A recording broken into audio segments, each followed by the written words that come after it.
Her name is Nina Mrzelj. She is a senior data scientist at Sklebel, digital innovation studio in Vienna. She believes the true value of artificial intelligence, its application and adoption in the real world, where scientific developments can make an impactful difference to as many people as possible. So let's give one final today, not final, but one of the final applauses for Nina.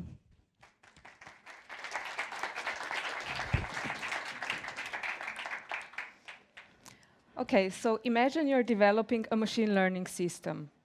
What is the worst that can happen if your testing strategy is bad or even worse, non-existent? In the worst case, you can build a software that has a negative impact. That can be an unfair recruitment system, a racistic chatbot, a self-driving car that caused an accident. But we don't have to go in such extremes. Even in regular software, not tested software can cause a lot of time that you have to spend on fixing bugs after stuff is already in production, and productivity loss for your developers. Apart from that, apart from financial and time costs, when you release a software that is not well tested, that can irreversibly damage your company's reputation. So users are already more skeptical towards products that are supported by AI. And we all know that machine learning models cannot work with 100% accuracy all the time. So if you add to that mixtures also bugs and errors and app downtime, you can risk losing your users' trust and never get it back. So my name is Nina, and I'm a senior data scientist at Sklebel Business Solutions. And in our company, we're combining the skills of design, data science, and software development to build digital products for our clients. We are present in different industries, such as finance, manufacturing, and logistics, and so on. In today's talk, I want to shed some light on the topic of testing machine learning system and tell you about some of the practices that we are using, and maybe motivate some of you to start using them as well, and hopefully to do this rather sooner than later. So if we talk shortly about software development and testing there, we can see that that's like well-accepted practices. It's integral part of software development process. Everyone is doing it. We know that it can help you develop bugs and flaws easy in the process. Benefits are known, as well as good practices and standards that people are using. So if you want to implement this in your project, you know where to turn to. On the other side, testing machine learning system is a relatively new topic that has only recently gained more interest. From the software development testing perspective, such systems are seen as non-testable due to the fact that data and the models that we are learning cannot be specified in advance, else we would not need machine learning. Apart from that, the whole process of developing such products is different from regular software development. When we are starting with implementing machine learning system, we often don't know if the solution is even technically feasible. So we start with a proof of concept phase that includes a lot of research.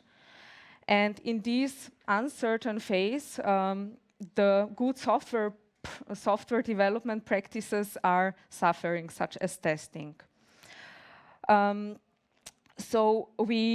the longer we stay in this uncertain phase, the more technical debt we accumulate in the project. Apart from that, the behavior of our system is not specified in the code, but it's learned from the data and it's incorporated in the model. So that's additional uncertainty that comes with it, and we have to take into account.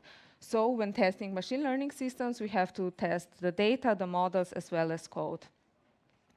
Lastly, it's not enough that the thing is working when we are developing it and when we are releasing it to production, but it also has to continue working when it's running in production. All in all, it's an interesting topic that is gaining more interest as more and more machine learning systems are getting in production. However, there is still a big lack of good standards and practices that are available. So it's kind of complicated and complex to implement this testing. So the question is, why should you even do it, or how much effort and resources should you spend in that? The first set of arguments is basically the same as for testing any software. So automated testing can ensure quality, improve the quality of your product. It helps you detect flaws and bugs earlier in the process. It makes maintaining your software and extending it easier. It helps you to have faster development, faster release cycles. So it saves you time and money on the mid and long term. But apart from giving you this stability in development process, it also helps you understand your models better. It helps you find flaws earlier. It increases the internal as well as external trust in your system. Tests and failed tests can help you identify further potential in your models. It reduces the complexity that your data scientist has to deal with when developing new stuff, and helps you to better report back to the user or a client if that's a project. So machine learning models, they don't live alone, separated from the rest of the world, but they are part of the software. And that's how could an example workflow of development look like. So typically we have some data on which we want to perform some machine learning algorithms to obtain a model, and at the end the model is integrated in a software where a user can interact with. So we have here three main artifacts that we are dealing with. These are the data, machine learning model, and code. And this machine learning software development workflow in the line with that consists then of three phases. These are data engineering, machine learning engineering, and software engineering. But to go from this abstract example to more concrete thing, I want to introduce like a project that we did. We at Sclable did for our customer in automotive industry, and it's about smart quotation process. So imagine the following process. So we have a client who is doing custom-made parts for a car or whatever. So they are making custom-made products, and the customer comes to them and says, look, here is like my technical drawing, these are the specifications. Can you do this for me? How will you do it, and how much will it cost? So that's a typical case that they have. Then they have the experts who look at that, at the documents case by case. They compare it to a previous similarly made products and come up with a proposal. And this is a time-extensive process. So what we did here is software that helps the expert to basically make this whole process faster. I won't go into details like how exactly we've done that, but what it's important here that we have some input data, and then we have like multiple steps in our pipeline from processing the data, modeling, and so on. And on top of that, we have a software that a user interacts with. So now the challenge is how can we make sure that this is working as we expect it to work when releasing it, and then also during the production. The first phase of a machine learning workflow is acquiring and preparing the data. So here we're talking about cleaning the data, combining in, transforming raw data to a curated data sets that we can use then later in the pipeline. And this is like an intermediate phase, but it's still a very important one, and most of the times it takes the most time and effort. But also it's a very critical one, because we have to ensure that here we don't introduce some bugs that would then propagate through the whole process, because that could lead to some false insights that we get from our data. So in this pipeline, we have certain steps that helps us to get, so from the raw data, it helps us get like this test validation, train test validation split. So what do we need to test here? In the first, the first things that we have to test for refers to the data itself. So what kind of data do we have? What its size? What kind of format do we have? Do I have there everything what I expect to have? So are my labels there? Are the features there? Are the features correlated? How is the data distributed? Is my training data distributed the same as my test data? And so on. The second set of things that we can test for refers to what we are doing with this data. So here is how we are handling missing values. What are my data cleaning and data processing steps producing? Is my data generation and data enrichment step doing what it's supposed to do? Is my training test split okay? Do we have some data leakage and so on? And to do this, we can actually write some unit tests for it. In our smart quotation example, we would test then, like, yeah, are my input data images? Is my resizing function working correctly? Is my processing from color to black and white images working correctly? Is untilting working, and so on? And this way, we would basically, with some unit tests, make sure that when we change stuff in our processing pipeline, we don't introduce some bugs. So when we decide, okay, we want to add some more stuff, I didn't break something in the meantime. Or if you change a library, you want to make sure that the rest of the code still works as it should. Once we have the data ready, the next phase is like modeling the data, so building a machine learning model, which is a core of of your system. And here we are talking about training the model, but also feature engineering, hyperparameter tuning, and so on. And once we have a model, we have to ensure that we have to validate it and make sure that it meets the objectives that we set at the beginning.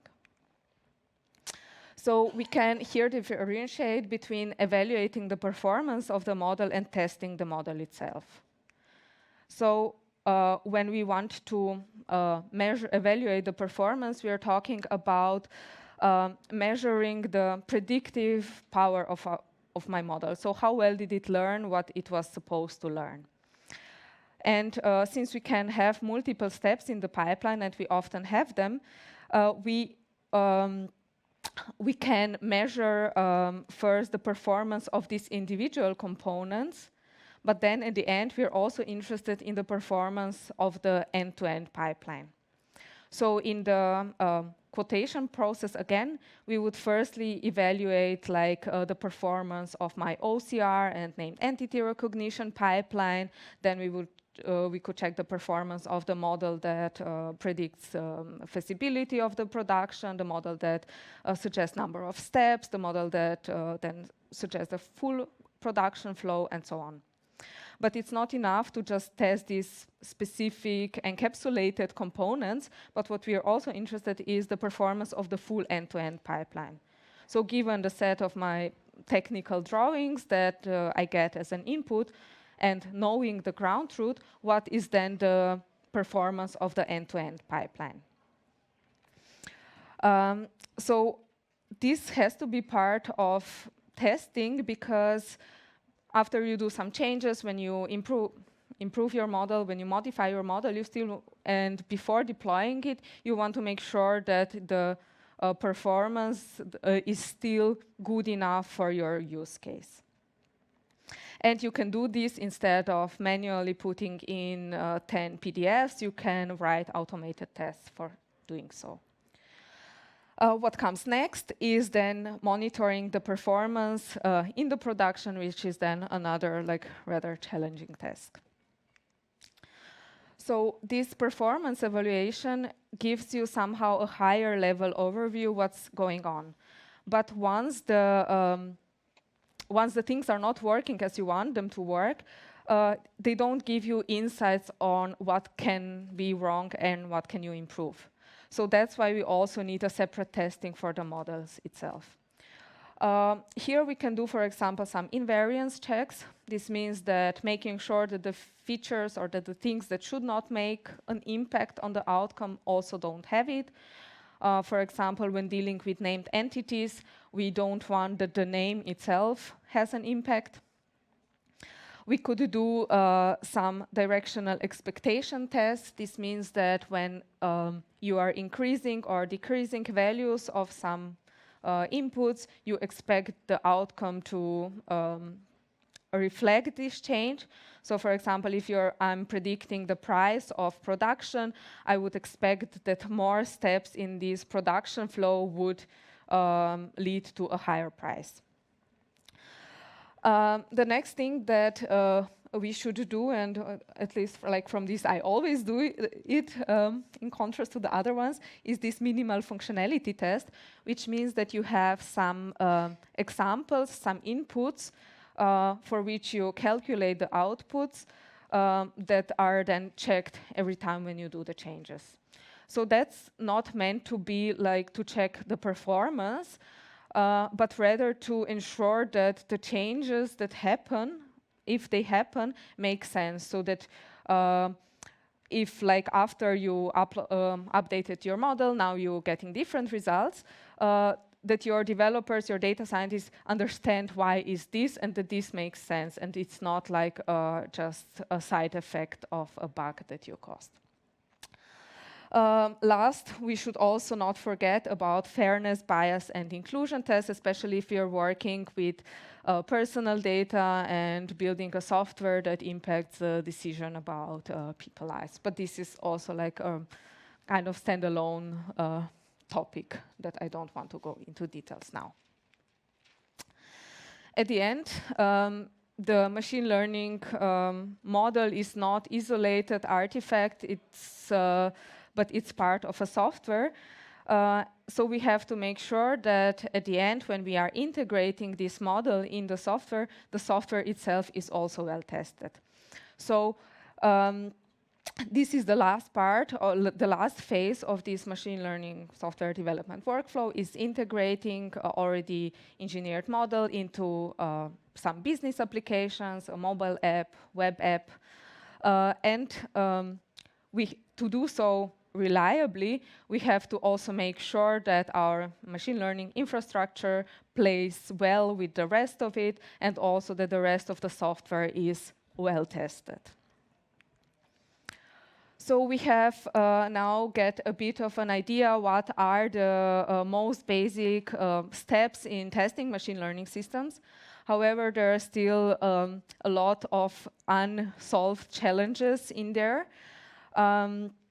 The fact is that you can't really test your model for every possible scenario, but introducing some kind of tests, you can at least minimize the risks.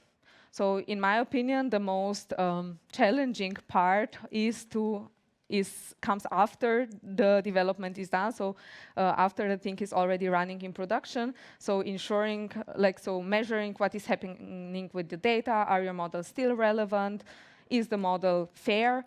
And also how is the business impact that we are producing with this solution actually the one that we were aiming for? So we've seen that the area is still rather blurry. That's why it's important that the teams that are working on such systems are diverse in terms of background and skills, because there is a lot that we can learn from each other. And if there are areas where testing is already well studied, it has proven that it yields good results, it has benefits, such as software development, then we as data scientists should not look away from that, but rather towards it and see what we can borrow from them. So at the end, we have to accept that testing a machine learning solution 100% will not work, and that the path to well-tested machine learning system is also not always clear and straightforward. But just because we don't know exactly when to start testing and how to do it by the book, it doesn't mean that we should not do it at all. And I strongly believe that testing machine learning systems is a right way, even though it requires time and effort towards a better and more reliable systems that are running in production. Thanks.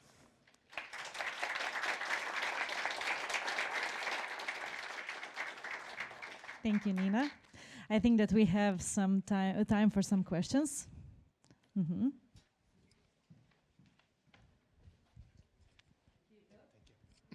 Hello, my name is Mikhail. First question is, do you test that your ML system, ML pipeline is reproducible or not? And the second question is, how much efforts data science team should put into this testing, preparing tests for ML systems? In terms of, I don't know, maybe in hours or % of the efforts, whatever. So I think first one,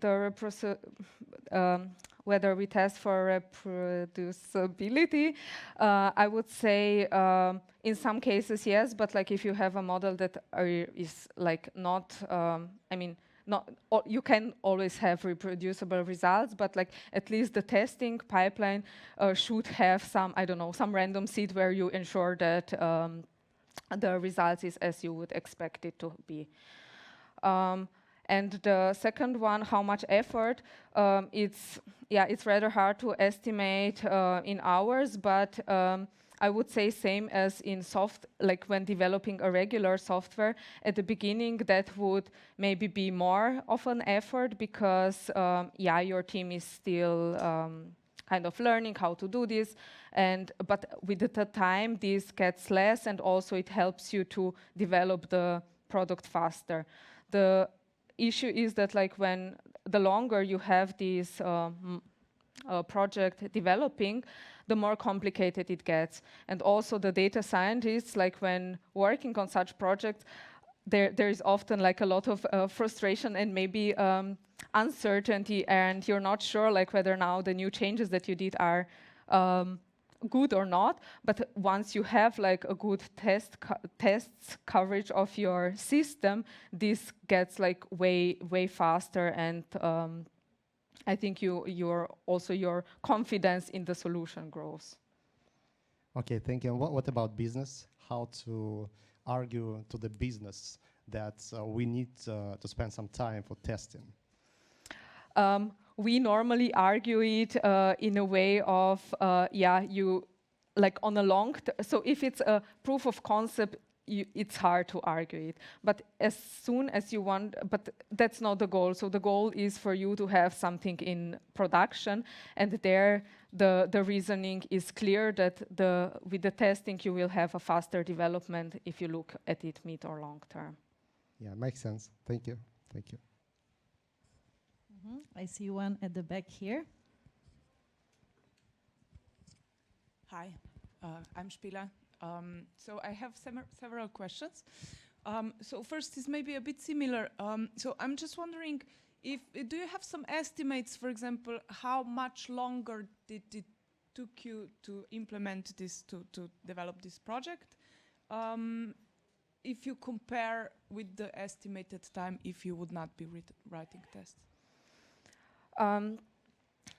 As I said, like it's really hard to estimate this, but like I think as soon as you have something that you want to run in production, it definitely makes sense to do it with the reasoning of stability and reducing the fixing bugs later on in the process. So as an example, we have had a project where, like, I don't know, it was running for 2 years, and then we had a 2 years maintenance contract.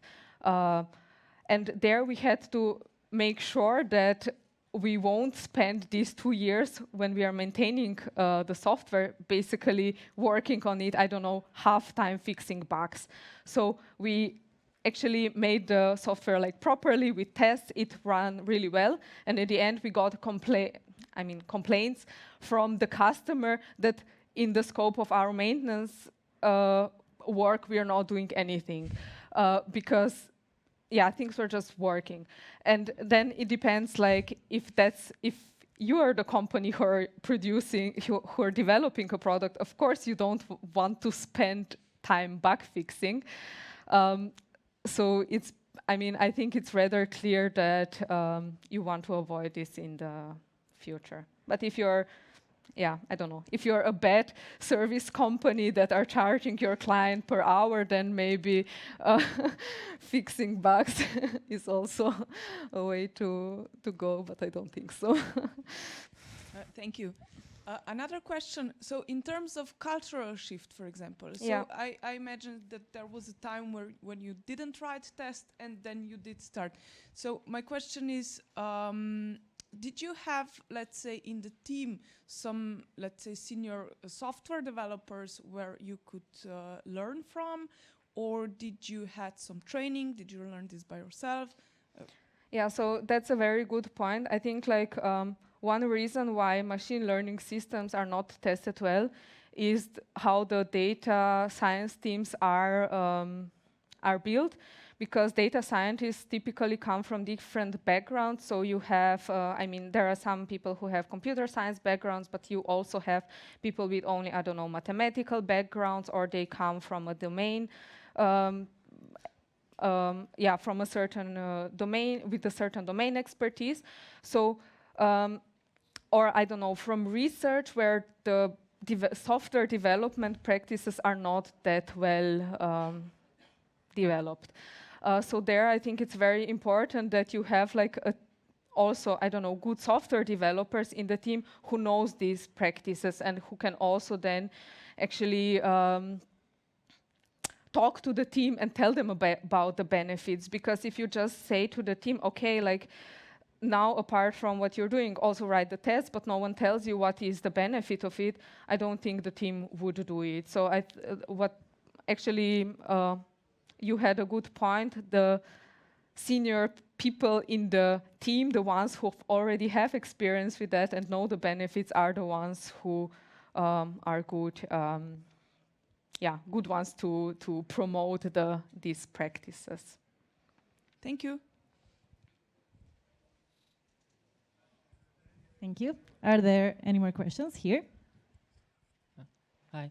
What type of tests tend to catch the most errors? And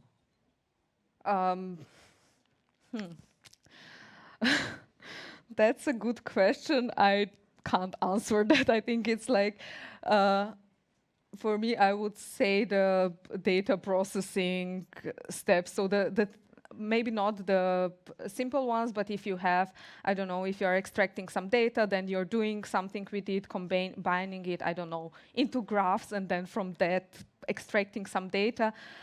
So this transformation of the data at the end, when it gets complex, I think there you can easily introduce bugs if you're not careful. and what type of tests are hardest to write? Sorry? What type of tests are hardest to write? That I would say model tests. So, tests for inclusion, bias, and so on are the ones that are kind of not so well defined, and it's also very difficult to write for, because you need to generate some inputs that are testing your hypothesis or the things that you don't want to happen in the software. And here you need to actually already have some ideas on what you want to test for. So I think that's the most complex ones. Hi, thank you for the great talk. I have a comment and a question. The comment is regarding should we write tests or not. The thing is that one thing that happens in AI and machine learning, when you deploy a model and when you deploy a complex data pipeline, there are these bugs that appear that don't break the software, so people don't actually see a problem, they just see low quality.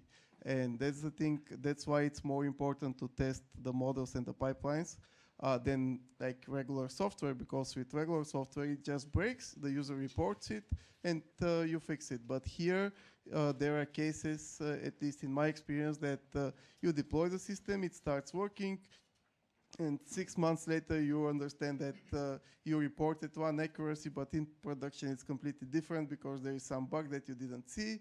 People don't report it, they think that it's just a problem on their input, and it's a mess. So that's why, in my opinion, it's very important to test as well. And my question is, have you tried using, for these unresolved issues, have you tried using models for testing the actual pipeline and model itself? For instance, the model that detects data shifts, or another model that detects biases and stuff like this? Yeah, so this, so then for these type of challenges, it also depends what kind of project do you have. So like, I don't know, we had a project with natural language processing where it was extracting entities and so on.